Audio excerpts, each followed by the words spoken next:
இப்போ ரீசென்ட்டா யுஎன் அசெம்பிளில இஸ்ரேலி பிரைம் மினிஸ்டர் வந்து பேசுறப்போ, almost 180 countries out of 193 countries walk out பண்ணியிருக்காங்க. ஸோ இஸ்ரேலி பிரைம் மினிஸ்டர் ஒரு எம்ப்டி சேர்ஸ்க்கு ஸ்பீச் குடுத்திருக்காரு.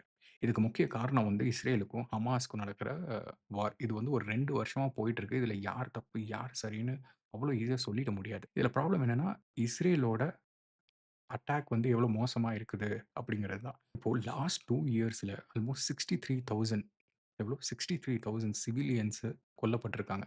இதில 30% சில்ட்ரன் ஒரு 10,000 பேரு லேடீஸ் அப்படின்னு சொல்றாங்க. இது மட்டும் இல்லாம காசால 80% இன்ஃப்ராஸ்ட்ரக்சர் ஃபுல்லா அடியோட அழிச்சிருக்காங்க. இது வந்து ஹாஸ்பிட்டலையும் சேர்த்து. அங்க ஹாஸ்பிட்டல்லாம் சுத்தமா ரன்னே ஆவல. அதுக்கூட ஹியூமன்ஸ் வாழ்றதுக்கான அத்தியாவசிய தேவைகள், உணவு, நீர், மருத்துவ வசதி எதுவுமே அவங்களுக்கு போய் சேர விடாம இஸ்ரேலிஸ் ஸ்டாப் பண்ணியிருக்காங்க.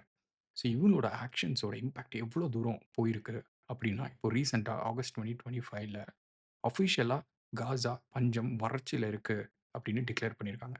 அதுவும் நேச்சுரலா இல்ல.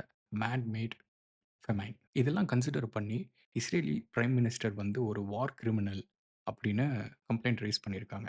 இத கண்டிச்சு தான் அவர் பேச வரப்போ எல்லாரும் வாக் அவுட் பண்ணியிருக்காங்க. இத பத்தி நீங்க என்ன நினைக்கிறீங்க அப்படிங்கிறத கமெண்ட்ல சொல்லுங்க.